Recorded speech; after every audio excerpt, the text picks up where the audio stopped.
Hello everyone, good evening to all of you. I hope आप सभी fit and fine होंगे। चलिए, आज के वीडियो में हम लोग कवर करेंगे 1 से लेकर 3 सितंबर 2020 तक के करंट अफेयर। मैंने आपको पहले भी कहा था कि करंट अफेयर जो है वो मैं 1 सितंबर से स्टार्ट कर दूंगा आपको देना। तो अब से डेली करंट अफेयर मैं आपको प्रोवाइड करूंगा उसी तरीके से जैसे पहले प्रोवाइड कर रहा था। वीडियो को बहुत ध्यान से देखिएगा क्योंकि सारे क्वेश्चन आपके लिए इंपॉर्टेंट है, चाहे बैंक हो, चाहे एसएससी हो, रेलवे हो, कोई भी एग्जाम हो। ठीक है, चलिए स्टार्ट करते हैं करंट अफेयर।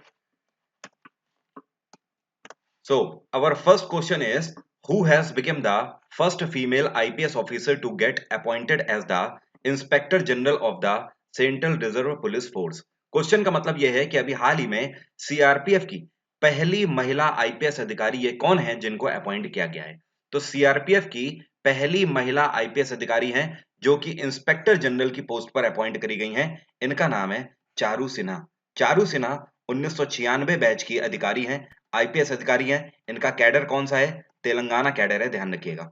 इनको कहां पर अपॉइंट किया गया है? तो आपको ध्यान रखना है, इनको श्रीनगर में अपॉइंट किया गया है। अब सीआरपीएफ की अगर बात करें तो सीआरपीएफ की स्थापना कब करी गई थी? इसकी स्थापना 1939 में करी गई थी। इसका हेडक्वार्टर है नई दिल्ली। नेक्स्ट क्वेश्चन है, union cabinet has approved mission Karmayogi for capacity building of home. अभी हाल ही में भारत सरकार के द्वारा मिशन कर्मयोगी को लॉन्च किया गया है। इस मिशन को लॉन्च किया गया है इनमें से किसकी कैपेसिटी को बिल्ड करने के लिए? तो आपको ध्यान रखना है, भारत सरकार के द्वारा मिशन कर्मयोगी जो लॉन्च किया गया है ये इस मकसद से लॉन्च किया गया है कि कैपेसिटी को बिल्ड करेगा ब्यूरोक्रेट्स के। ब्यूरोक्रेट्स का मतलब समझ रहे हो? Civil servant. ओके, तो जितने भी सिविल सर्वेंट्स है हमारे, चाहे वो किसी भी विभाग में कार्यरत हो, बट बेसिकली इसमें इनिशियली जो टारगेट किया जाएगा वो यूपीएससी क्वालिफाइड जो ब्यूरोक्रेट्स हैं उनको यहां पर टारगेट किया जाएगा और उनको ट्रेनिंग दी जाएगी इस बिहाफ पर कि पहले से ज्यादा क्रिएटिविटी के साथ वो काम करें, पहले से ज्यादा प्रोफेशनलिज्म आए, पहले से ज्यादा एनर्जाइज होकर काम करें और पहले से ज्यादा ट्रांसपेरेंसी के साथ काम करें। तो आप समझ रहे हो, ट्रांसपेरेंसी, क्रिएटिविटी, प्रोफेशनलिज्म, एनर्जी, इन सभी बेसिस पर काम किया जाएगा। सरकार की तरफ से एक तरीके से ये एक स्पेशल ट्रेनिंग प्रोग्राम चलाया जा रहा है जो कि सिविल सर्वेंट्स को ट्रेनिंग दी जाएगी, जिसका नाम क्या है? मिशन कर्मयोगी। ध्यान रखना, इसको किसके द्वारा लॉन्च किया गया है? इसको प्रकाश जावड़ेकर के द्वारा लॉन्च किया गया है। ये दोनों चीजें आपको ध्यान रखनी है। अगला क्वेश्चन है, Coal India will invest how much amount by 2023 to 24 on 500 projects. Question का मतलब हिंदी में यह है कि कोल इंडिया लिमिटेड 500 प्रोजेक्ट्स में 2023 से 24 तक कितना अमाउंट इन्वेस्ट करेगा। कोल इंडिया कोट कोट कर चुका है कि 1.22 लाख करोड़ इन्वेस्ट करेगा 2023 से 24 तक 500 प्रोजेक्ट में। अब कोल इंडिया लिमिटेड की बात करें तो इसकी स्थापना कब करी गई थी? 1975 में। कोल इंडिया लिमिटेड का हेडक्वार्टर क्या है? इसका हेडक्वार्टर है कोलकाता। और कोल इंडिया लिमिटेड के सीईओ कौन है? ये अभी चल रहे हैं Anil Kumar Jha. Anil Kumar Jha is the CEO of coal India limited. अगला क्वेश्चन है, European investment bank is set to invest how much amount for the construction of Kanpur first city metro line. आपसे कह रहा है यूरोपियन इन्वेस्टमेंट बैंक कितना इन्वेस्ट करने जा रहा है उत्तर प्रदेश के शहर कानपुर में मेट्रो बनाने के लिए। तो आपको पहले ही मैं आपको बता चुका हूं, उत्तर प्रदेश में अभी लखनऊ मेट्रो बन चुकी थी, पिछले साल तक उसका काम कंप्लीट हो चुका था। अब सरकार ध्यान दे रही है किसके ऊपर? कानपुर मेट्रो को बनाने के लिए। तो इसमें यूरोपियन इन्वेस्टमेंट बैंक कितना इन्वेस्ट कर रहा है? तो आपको ध्यान रखना है, ईआईबी यहां पर इन्वेस्ट कर रहा है 650 मिलियन यूरो। ठीक है, अब यहां पर ईआईबी की अगर बात करें तो ईआईबी का हेडक्वार्टर क्या है? इसका हेडक्वार्टर है लग्जमबर्ग। इसकी स्थापना 1958 में करी गई थी। और इस टाइम पर यूरोपियन इन्वेस्टमेंट बैंक के प्रेसिडेंट कौन है? ये हैं वेर्नर होयर। क्या नाम है? Werner Hoyer. अगला क्वेश्चन है, which Bollywood actress has been appointed as the new brand ambassador of Myntra. अभी हाल ही में ये कौन सी बॉलीवुड एक्ट्रेस हैं जिनको मिंत्रा ने अपना ब्रांड एम्बेसडर एज नियुक्त किया है? मिंत्रा की तरफ से कियारा आडवाणी को अपना ब्रांड एम्बेसडर नियुक्त किया गया है। मिंत्रा एक ऑर्गेनाइजेशन है जिसकी स्थापना साल 2007 में करी गई थी। आप लोगों को पता ही है, ये शॉपिंग पोर्टल है बेसिकली। मे बी आप लोगों ने यहाँ से शॉपिंग कर रखी हो, आप लोगों को बेहतर पता हो है इस बारे में आप लोगों को। मिंत्रा के इस टाइम पे सीईओ कौन है ये आपको ज्यादा ध्यान रखना है। मिंत्रा के सीईओ हैं अमर नागराम। क्या नाम है? अमर नागराम। मिंत्रा का हेडक्वार्टर क्या है? इसका हेडक्वार्टर है बेंगलोर। तो तीनों चीजें ध्यान रखना। मिंत्रा की स्थापना साल 2007 में करी गई। मिंत्रा के सीईओ हैं अमर नागराम और मिंत्रा की स्थापना मिंत्रा का हेडक्वार्टर क्या है? बेंगलोर। कियारा आडवाणी मिंत्रा की अभी हाल ही में ब्रांड एम्बेसडर बनाई गई। एक चीज और ध्यान रखना, मिंत्रा ने अपना पहला ब्रांड एम्बेसडर किसको बनाया था? तो पिछले ही साल 2019 के आखिर में मिंत्रा ने पहली बार अनुष्का शर्मा और विराट कोहली दोनों को अपना ब्रांड एम्बेसडर नियुक्त किया था। उसके बाद कियारा आडवाणी को अभी इन्होंने अपना ब्रांड एम्बेसडर नियुक्त किया है। अगला क्वेश्चन है, which country has committed on an official development assistance loan worth 3,500 crore to India for the कोविड-19 क्राइसिस सपोर्ट। क्वेश्चन का मतलब बिल्कुल सिंपल सा है, आपसे कह रहा है ये कौन सा देश है जो कि भारत को 3,500 करोड़ का एक लोन दे रहा है ताकि भारत कोविड-19 की समस्या से उबर सके। भारत सरकार कोरोना वायरस से जुड़ी हुई जो भी क्राइसिस है उन सभी से उबर सके, इस वजह से ये कौन सा देश है जो कि 3500 करोड़ रुपए से सपोर्ट कर रहा है भारत सरकार को? यह देश है जापान। जापान लोन दे रहा है 3,500 करोड़ का भारत सरकार को, जिसका यूज भारत सरकार कोरोना वायरस की समस्या से निदान पाने के लिए करेगी। जापान की कैपिटल है टोक्यो, यूएस की कैपिटल है वॉशिंगटन, मलेशिया की कैपिटल है कुआलालंपुर और रशिया की कैपिटल है मॉस्को। नेक्स्ट क्वेश्चन है, which state government has launched a campaign. इस कैंपेन का नाम क्या है? इस कैंपेन का नाम है गंदगी भारत छोड़ो। आपसे कह रहा है गंदगी भारत छोड़ो नाम का ये जो कैंपेन है, इसको अभी कौन सी राज्य सरकार के द्वारा लॉन्च किया गया है? इसको लॉन्च किया गया है मध्य प्रदेश में शिवराज सिंह चौहान की सरकार के द्वारा।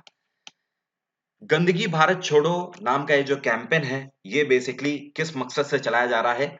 इसका मकसद है क्लीनिनेस से रिलेटेड, आपको आसपास अपने स्वच्छता का पालन करना है। स्वच्छ भारत अभियान को जिस तरीके से हम लोगों ने सफल बनाया, 2 अक्टूबर 2014 को इस प्रोग्राम को लॉन्च किया गया था। पिछले साल 2019 में सफलतापूर्वक इससे इसके 5 साल निकले थे। इसी उपलक्ष्य में ग्लोबल गोलकीपर अवार्ड से प्रधानमंत्री नरेंद्र मोदी को सम्मानित भी किया जा चुका है। कौन सी ऑर्गेनाइजेशन के द्वारा? Bill and Melinda Gates Foundation के द्वारा पिछले साल। तो आपको ध्यान रखना है, इसको भारत सरकार निरंतर आगे बढ़ाना चाहती है। उसी उद्देश्य से लगातार कई सारी राज्य सरकारें इसके ऊपर काम कर रही हैं और मध्य प्रदेश में शिवराज सिंह चौहान की सरकार के द्वारा गंदगी भारत छोड़ो नाम का एक कैंपेन चलाया जा रहा है, जिसमें लोगों से यह रिक्वेस्ट कर रही है सरकार कि कृपया आप अपने घर के आसपास थोड़ा सा ध्यान रखें। पानी का भराव हो तो उसके लिए तुरंत कंप्लेन करें, कूड़े का जमाव हो तो उसके लिए भी कंप्लेन करें, कूड़ा इधर उधर ना फेंकें, प्रॉपर डस्टबिन रखें, सुबह जब कूड़े वाला आए तो वहीं पर कूड़ा दें। ये सारे टर्म्स एंड कंडीशंस को आपको फॉलो करना है। मतलब आपको अपना घर स्वच्छ रखना है, जाहिर सी बात है, बाकी सबको अपना अपना घर स्वच्छ रखना है, स्वच्छता अपने आप धीमे धीमे आने लगेगी। मध्य प्रदेश में गवर्नर कौन है? मध्य प्रदेश में ध्यान रखिएगा आनंदीबेन पटेल अतिरिक्त पदभार संभाल रही हैं। ध्यान रखिएगा, कुछ टाइम पहले एक ये भी न्यूज आ रही थी कहीं ना कहीं, लेकिन कई सारे मीडिया चैनल्स ने उसका खंडन कर दिया था कि लक्ष्मीकांत वाजपेयी अपॉइंट किए गए हैं मध्य प्रदेश के गवर्नर। तो फिलहाल कोई ऐसी ऑफिशियल इंफॉर्मेशन नहीं है, तो आप आनंदीबेन पटेल को ही गवर्नर अभी मानोगे मध्य प्रदेश का। आनंदीबेन पटेल उत्तर प्रदेश की तो गवर्नर रही हैं, अतिरिक्त पदभार संभाल रही हैं मध्य प्रदेश का भी, ये चीज आपको ध्यान रखनी है। उत्तर प्रदेश में योगी आदित्यनाथ की सरकार है, तेलंगाना में चंद्रशेखर राव की सरकार है, यहाँ पे गवर्नर कौन है? तमिसलई सुंदरराजन। पंजाब में कैप्टन अमरिंदर सिंह की सरकार है, गवर्नर है यहाँ पर कौन? वीपी बदनोर।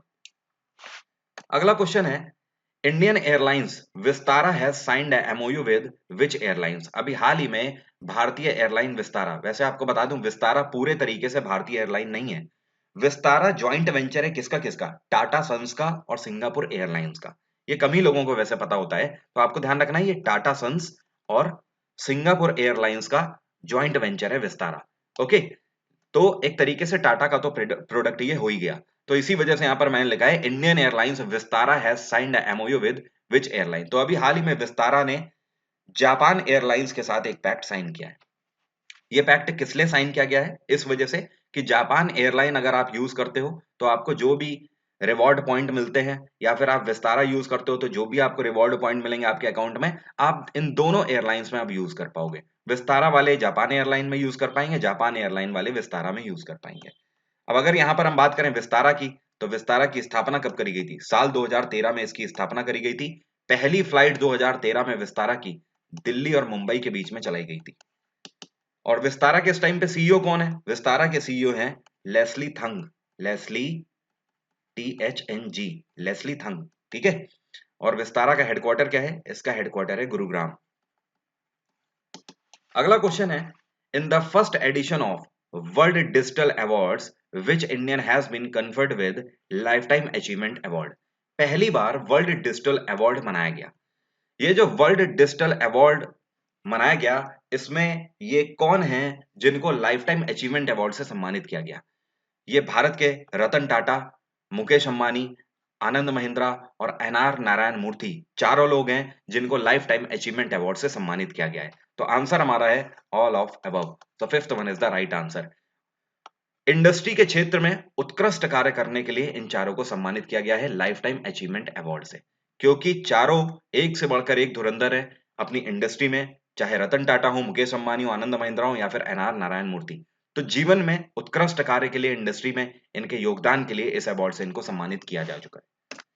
नेक्स्ट क्वेश्चन है, in the first edition of World Digital Award, which Bollywood actor has been conferred with Special Recognition Award? देखो ये क्वेश्चन इस क्वेश्चन से मिलता जुलता है, सेम इवेंट की बात हो रही है कि वर्ल्ड डिजिटल अवार्ड में life time achievement award in चारों लोगों को दिया गया और सेम इवेंट में स्पेशल रिकॉग्निशन अवार्ड किसको दिया गया? तो स्पेशल रिकॉग्निशन अवार्ड दिया गया सोनू सूद को।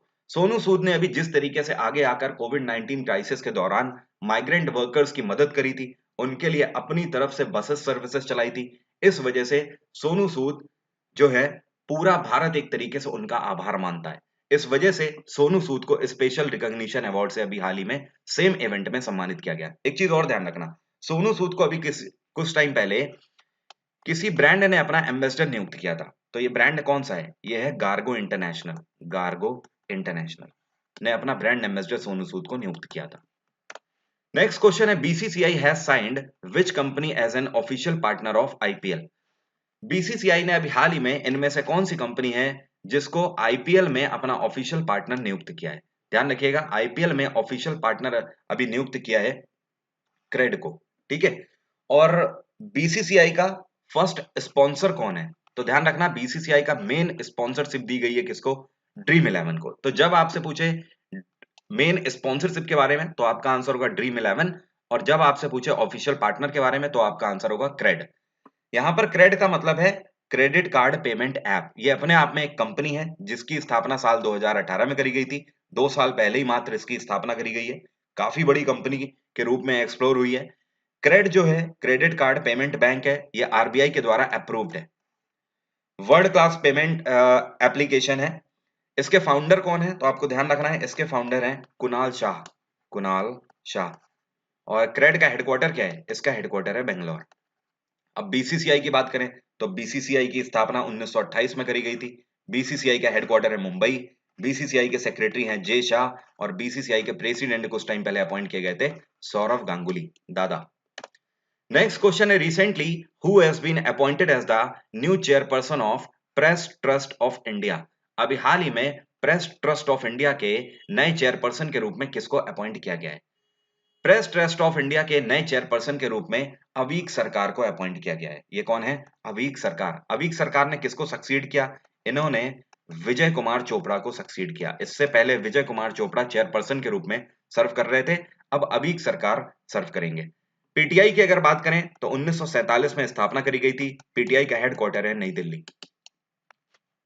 नेक्स्ट क्वेश्चन है, cycling federation of India will host first ever cycling summit in which year? आपसे कह रहा है साइकिलिंग फेडरेशन ऑफ इंडिया जो है ये पहली बार होस्ट करने जा रहा है साइकिलिंग समिट को। कौन से साल में इसको होस्ट करेगा? अगले साल ये इसको होस्ट करेगा 2021 में। तो साइकिलिंग फेडरेशन ऑफ इंडिया की तरफ से एक साइकिलिंग समिट आयोजित किया जा रहा है अगले साल। इसका मेन उद्देश्य है कि साइकिल रेसिंग को बढ़ावा देना, promotion of cycling sports in India. वैसे साइकिलिंग फेडरेशन ऑफ इंडिया नया नहीं है, इसकी स्थापना तो 1946 में ही कर दी गई थी। अभी तक क्या था कि साइकिलिंग स्पोर्ट जो है उसमें हम अनदर कंट्रीज में जाके इसके थ्रू पार्ट लेते थे, लेकिन अब भारत सरकार कार्यरत है कि भारत में ही साइकिलिंग स्पोर्ट को और ज्यादा बढ़ावा देना है। तो अगले साल 2021 में कौन कौन से शहरों में इसका सम्मेलन किया जाएगा, समिट किया जाएगा? तो ध्यान रखिएगा, ये किया जाएगा दिल्ली में, मुंबई में और बेंगलोर में। ओके, इन 3 शहरों में। अगला क्वेश्चन है, अ बुक। आपसे कह रहा है एक किताब, इस किताब का नाम क्या है? The big thoughts of little love. ये न्यूज में चल रही है किताब, इसके ऑथर कौन है? इस किताब के ऑथर है करण जौहर। करण जौहर के द्वारा ये किताब लिखी गई है। बहुत ही जल्दी ये किताब लॉन्च कर दी जाएगी। करण जौहर ने इससे पहले 2017 में अपनी बायोग्राफी भी लॉन्च करी थी। तो ध्यान रखना, अब इनकी एक किताब न्यूज में आ गई है, इस वजह से करण जौहर की बायोग्राफी भी आपसे पूछ सकता है। इनकी बायोग्राफी का नाम है an unsuitable boy. Unsuitable boy. इस किताब की खास बात थी कि इसमें इन्होंने अपने लाइफ के अप्स एंड डाउन्स के बारे में बताया था। एन अनसुटेबल बॉय, ये इन्होंने अपने ऊपर किताब लिखी थी, ये इनकी बायोग्राफी है। अगला क्वेश्चन है, which state government is going to establish anti electricity theft police station? कौन सी ये राज्य सरकार है जो कि बहुत जल्द एस्टैब्लिश करने जा रही है anti electricity theft police station? इसका मतलब समझ रहे हो क्या है? इसका मतलब यह है कि आप लोगों को पता है बिजली चोरी की समस्याएं कई जगहों पर देखी जाती है। तो ये जो बिजली चोरी हो रही है, इसको रोकने के लिए हर जिले में एक स्पेशल पुलिस स्टेशन बनाया जाएगा, जिसका काम सिर्फ और सिर्फ ये होगा कि बिजली की चोरी को रोकना। ओके, तो ये राज्य सरकार है योगी आदित्यनाथ की सरकार। उत्तर प्रदेश सरकार ने फैसला लिया है कि उत्तर प्रदेश के पूरे 75 जिलों में इस तरीके की anti electricity theft police station की स्थापना करेंगे। अभी तक ऑलरेडी इस पर 63 पुलिस स्टेशन ने काम करना शुरू भी कर दिया है। ठीक है, और बहुत ही जल्द सारे जितने भी डिस्ट्रिक्ट्स हैं वो सब इस पर काम करना शुरू कर देंगे। उत्तर प्रदेश में गवर्नर कौन है? आनंदीबेन पटेल। महाराष्ट्र में उद्धव ठाकरे की सरकार है, गवर्नर है यहाँ पर कौन? भगत सिंह कोश्यारी। आसाम में सर्बानंद सोनोवाल की सरकार है, गवर्नर कौन है? जगदीश मुखी। उड़ीसा में नवीन पटनायक की सरकार है और गवर्नर है गणेशी लाल। ध्यान रखिएगा, भगत सिंह कोश्यारी अतिरिक्त पदभार के रूप में संभाल रहे हैं किसका? गोवा। गोवा के गवर्नर के रूप में अतिरिक्त पदभार ये संभाल रहे हैं। Who has become the new election commissioner of India? अभी हाल ही में भारत के नए इलेक्शन कमिश्नर के रूप में किसको अपॉइंट किया गया है? भारत के नए इलेक्शन कमिश्नर के रूप में राजीव कुमार को अपॉइंट किया गया है। ओके, तो राजीव कुमार बने हैं भारत के नए इलेक्शन कमिश्नर। इलेक्शन कमीशन के तहत कितने मेंबर्स का प्रावधान है? इलेक्शन कमीशन के लिए हमारे संविधान का आर्टिकल 324 हमें बताता है। आर्टिकल 324 में इलेक्शन कमीशन के तहत प्रावधान है 3 मेंबर्स का। ठीक है, तो एक जिसमें से चीफ इलेक्शन कमिश्नर होगा, बाकी के 2 ईसी होंगे, इलेक्शन कमिश्नर होंगे। तो चीफ इलेक्शन कमिश्नर इस टाइम पे कौन है? ये है सुनील अरोरा। एक ईसी है हमारे सुशील चंद्र, और अब दूसरे ईसी बन गए हैं कौन? ये राजीव कुमार। राजीव कुमार ने किसको सक्सीड किया? इन्होंने अशोक लवासा को सक्सीड किया है। इससे पहले अशोक लवासा इलेक्शन कमिश्नर थे। अशोक लवासा कहां चले गए? ये वाइस प्रेसिडेंट अभी हाल ही में अपॉइंट किए गए थे एशियन डेवलपमेंट बैंक के। एशियन डेवलपमेंट बैंक जिसका हेडक्वार्टर है मनीला, और एडीबी के प्रेसिडेंट कौन है? ये है मसात्सुगु असाकावा। Masatsugu Asakawa. तो Masatsugu Asakawa president of ADB and vice president of ADB is Ashok Lavasa. Ashok Lavasa ने रिजाइन किया था उस टाइम पे, उनकी जगह पर अब राजीव कुमार आ गए। Defence minister is visiting which country to attend the SCO defence ministers meeting? अभी हाल ही में defence minister Rajnath Singh visit कर रहे हैं कौन से देश को? वहां पर एससीओ डिफेंस मिनिस्टर की मीटिंग को अटेंड करने गए हैं defence minister Rajnath Singh. SCO का मतलब समझ रहे हो? Shanghai corporation organization. तो इसकी डिफेंस मिनिस्टर की मीटिंग हो रही है कहां पर? रशिया की मॉस्को में हो रही है। तो डिफेंस मिनिस्टर राजनाथ सिंह कहां गए हैं? ये गए हैं रशिया के मॉस्को इसको अटेंड करने। रशिया में व्लादिमीर पुतिन की सरकार है, यहाँ भी की प्रेसिडेंट है माफ करिएगा, यहाँ की कैपिटल है मॉस्को। चाइना की कैपिटल है बीजिंग। इंडोनेशिया की कैपिटल है जकार्ता। बांग्लादेश की कैपिटल है ढाका। बांग्लादेश में शेख हसीना की सरकार है। इंडोनेशिया में जोको विडोडो की सरकार है, और चाइना में शी जिनपिंग की सरकार है। अगला क्वेश्चन है, union minister Nitin Gadkari has inaugurated technology centre in which district of Rajasthan? अभी हाल ही में यूनियन मिनिस्टर नितिन जयराम गडकरी ने टेक्नोलॉजी सेंटर की स्थापना करी है राजस्थान के कौन से डिस्ट्रिक्ट में? इन्होंने नए टेक्नोलॉजी सेंटर की स्थापना राजस्थान के अलवर डिस्ट्रिक्ट में, कहां पर? एक जगह है जिसको बोलते हैं भिवाड़ी। भिवाड़ी में इसकी स्थापना करी है।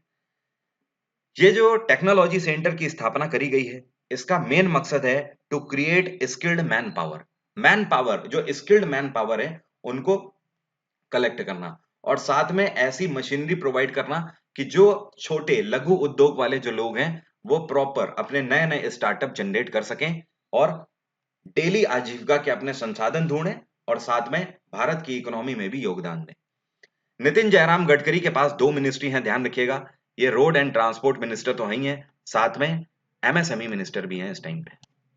नेक्स्ट क्वेश्चन है, which Indian company has become the first Indian dairy company to enter Rabobank's annual listing of Global Dairy Top 20 2020 companies. Question का मतलब यह है कि अभी हाल ही में क्या हुआ, रेबो बैंक्स की एनुअल लिस्टिंग करी गई है ग्लोबल डेयरी कंपनीज को लेकर। मतलब इन्होंने क्या किया है, रेबो बैंक पहले जान लो है क्या। रेबो बैंक जो है ये आपकी डच फाइनेंशियल सर्विसेज कंपनी है। इन्होंने एक लिस्ट बनाई है रेवेन्यू बेसिस पर कि दुनिया की कौन सी डेयरी कंपनीज हैं जो कि सबसे ज्यादा जिनका टर्नओवर है। तो आपको ध्यान रखना है, आपसे पूछ रहा है इसमें कौन सी भारतीय कंपनी है जो कि टॉप 20 में लिस्ट करी गई है। ये है अमूल। अमूल टॉप 20 में लिस्ट करी गई है। अमूल की रैंकिंग इस लिस्ट में 16वीं है, 16th रैंक है अमूल की। इस लिस्ट में जो रेबो बैंक की बनाई गई है, इसमें नंबर 1 पे कौन सी कंपनी है? नंबर 1 पे है नेस्ले। नेस्ले, ठीक है। अब यहां पर समझो, अमूल का हेडक्वार्टर क्या है? अमूल का हेडक्वार्टर है आनंद। आनंद कहाँ है? गुजरात में। अमूल की स्थापना कब करी गई? 1946 में स्थापना करी गई। अमूल के सीईओ कौन है? आर एस सोडी, ठीक है। ये तो बात हो गई अमूल की। अब बात करते हैं नेस्ले की। नेस्ले कहाँ की कंपनी है? नेस्ले का हेडक्वार्टर है विवी। क्या बोलते हैं इसको? विवी। और विवी कहाँ पड़ता है? विवी पड़ता है स्विट्जरलैंड में। और नेस्ले की स्थापना कब करी गई थी? ये काफी पुरानी कंपनी है, 1866 में इसकी स्थापना करी गई थी। और इसके फाउंडर कौन है? इनका नाम है हेनरी नेस्ले। Henry Nestle. तो आपको ध्यान रखना है, अमूल ने 16वीं रैंक हासिल करी है। ये पहली भारतीय कंपनी है जो कि टॉप 20 में इसमें आई है टर्नओवर की वजह से। और नेस्ले ने नंबर 1 पोजीशन यहां पर सिक्योर करी है। अगला क्वेश्चन है, who has become the first women director general of civil aviation security. अभी हाल ही में पहली महिला डायरेक्टर जनरल ये कौन है जो कि सिविल एविएशन सिक्योरिटी में अपॉइंट करी गई है? पहली महिला जो कि डायरेक्टर जनरल के रूप में सिविल एविएशन मिनिस्ट्री में अपॉइंट करी गई हैं, ये हैं आईएएस अधिकारी उषा पादे। उषा पादे को अपॉइंट किया गया है सिविल एविएशन सिक्योरिटी में डायरेक्टर जनरल के रूप में। ये उड़ीसा कैडर की अधिकारी हैं और 1996 बैच की आईएएस अधिकारी हैं। उड़ीसा में नवीन पटनायक की सरकार है। गवर्नर कौन है? गणेशी लाल। एक चीज और, सिविल एविएशन मिनिस्टर इस टाइम पे कौन है? ये है हरदीप सिंह पुरी। अगला क्वेश्चन है, we have observed world coconut day on which date. अभी हाल ही में हम लोगों ने विश्व नारियल दिवस किस दिन मनाया? वर्ल्ड कोकोनट डे हम लोगों ने मनाया है किस दिन? ध्यान रखिएगा, 2 सितंबर को मनाया वर्ल्ड कोकोनट डे। इस बार की 2020 की थीम क्या थी? ये आपके लिए ज्यादा इंपॉर्टेंट है, ध्यान रखिएगा, invest in coconut to save the world. Okay. Next question, we have observe national small industry day on which date. अभी हाल ही में राष्ट्रीय स्मॉल इंडस्ट्री दिवस हम लोगों ने किस दिन मनाया? ये हम लोगों ने मनाया 30 अगस्त को। कब मनाया? 30 अगस्त को। ये दिन इस वजह से मनाया जाता है, देश देश के अंदर बेसिकली इसका मोटो ये है कि हमारे देश में जो एमएसएमईज हैं उनको बढ़ावा मिले, जो छोटे और लघु उद्योग हैं उनको ज्यादा से ज्यादा बढ़ावा मिले, ताकि वो भारत की इकोनॉमी के पहिए की तरह काम कर सके। ठीक है, तो आज की बात इस वीडियो की यहीं तक रहेगी। बाकी कल से आपको करंट अफेयर रेगुलरली मिलेंगे। उम्मीद करता हूं आप सभी की पढ़ाई वगैरह अच्छी चल रही होगी, बेहतर चल रही होगी पढ़ाई वगैरह। बाकी आप लोगों के बहुत सारे मैसेजेस मेल्स मुझे मिल रहे हैं, ऐसा मत समझिए कि मैं चीजों को इग्नोर कर रहा हूं। मैंने पब्लिकली माफी मांग ली है सबसे, मेरा कोई वैसा उद्देश्य नहीं था, मैं उस बात को फिर से रिपीट करता हूं। और बस आप लोगों से यही कहना चाहता हूं कि आप लोग धैर्य बनाए रखें, पढ़ाई करते रहें, अपना ख्याल रखें। Thank you so much.